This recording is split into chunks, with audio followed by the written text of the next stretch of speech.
Hi friends, அஸ்ஸலாமு அலைக்கும். Welcome to my channel. இன்றைக்கி நம்ம சேனலில் கோதுமை மாவு வச்சு ஒரு ஹெல்த்தியான பிஸ்கட் பண்ண போகிறோம். எப்படி பண்ணலான்னு பார்க்கலாம். அதுக்கு முன்னாடி நம்ம சேனலை சப்ஸ்கிரைப் பண்ணாதவங்க சப்ஸ்கிரைப் பண்ணிடுங்க. பக்கத்தில் இருக்கக்கூடிய பெல் ஐக்கானையும் கிளிக் பண்ணிடுங்க.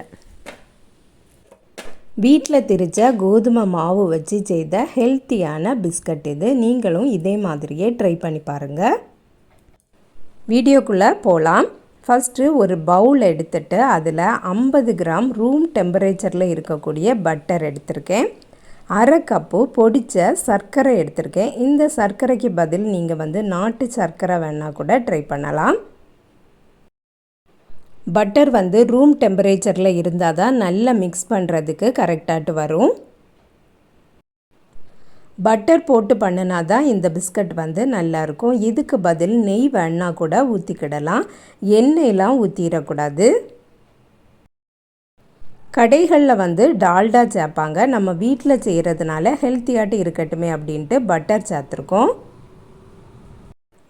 இந்த மாதிரி நல்லா மிக்ஸ் பண்ணி எடுத்துக்கிடணும். ஒரு கப்பு அரிச்ச கோதுமை மாவு எடுத்திருக்கேன். கொஞ்சமாக உப்பு போட்டுக்கிடலாம். அதுக்கப்புறம் 1 டீஸ்பூன் பேக்கிங் பவுடர் போட்டுக்கிடலாம். கொஞ்சமாக ஏலக்காய் தூளும் போட்டிருக்கேன். இதை நல்லா மிக்ஸ் பண்ணி விட்டுக்கலாம். இனி கையால் நல்லா மிக்ஸ் பண்ணணும். இனி ஒரு அரை கப்பு கூட மாவு போடணும். ஃபஸ்ட்டு இதை மிக்ஸ் பண்ணிக்கிடலாம்.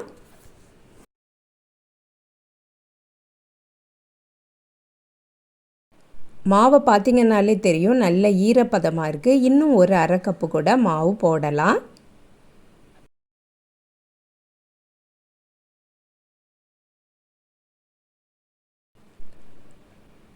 அரை கப்பு மாவு போட்டாச்சு. இனி நல்லா மிக்ஸ் பண்ணி கொடுத்துக்கிடலாம்.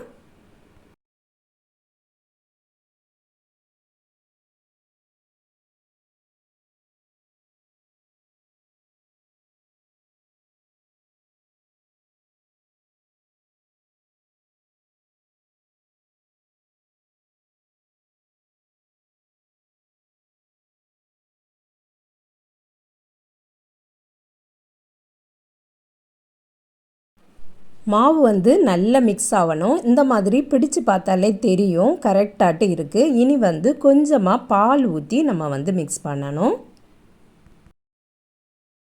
பாலை அதிகமாட்டு ஊற்றிட வேண்டாம். கொஞ்சம் கொஞ்சமாக ஊற்றி சப்பாத்தி மாவு பதத்துக்கு கொண்டுட்டு வரணும்.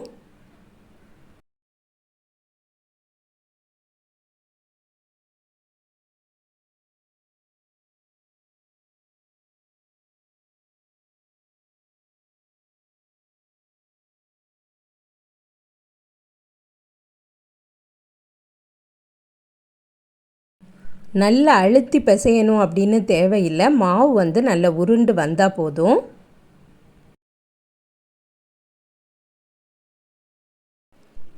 இந்த மாதிரி வந்ததுக்கப்புறமா இதை வைக்கலாம் வேண்டாம். உடனேயே நம்ம பரத்திடலாம். தேவைக்கு எடுத்துக்கிட்டு நம்ம இதை பரத்தணும்.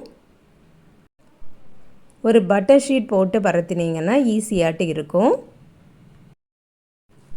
பட்டர் போட்டிருக்கிறதுனால இந்த மாதிரி தான் பரத்ததுக்கு வரும்.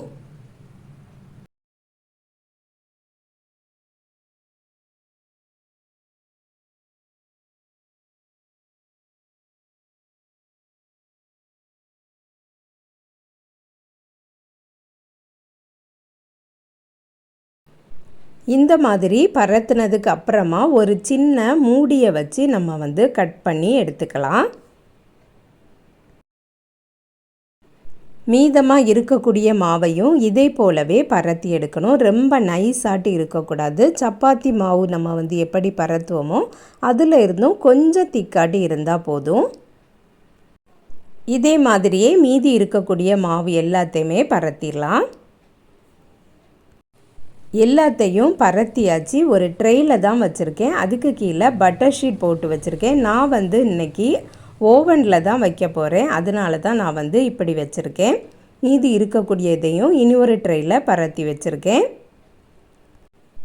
இனி ஒரு ஃபோர்க்கு வச்சு அதில் குத்தி விட்டுக்கிடலாம். அது பார்க்கறதுக்கு ஒரு டிசைனாகவும் இருக்கும். அந்த குத்தும்போது தான் அது பொங்கி வராமல் இருக்கும். அதுக்காக வேண்டி தான் நம்ம சின்னதாக ஒரு ஹோல் போடுறோம்.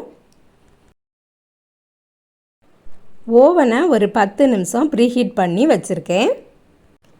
அதில் இந்த பிஸ்கட் எல்லாம் வச்சிடலாம். ஒரு 10-12 நிமிஷத்துலையே ரெடி ஆயிரும். பார்க்கறதுக்கு கொஞ்சம் சாஃப்டாட்டு தான் இருக்கும். அதில் ஹீட் இருக்க தான் நல்ல கிறிஸ்பியாட்டு மாறும். பிஸ்கட் சூப்பராக ரெடி ஆகிட்டு ஆறுனதுக்கு அப்புறமா எடுத்து பார்த்திங்கன்னா நல்ல கிறிஸ்பியாட்டு இருக்கும்.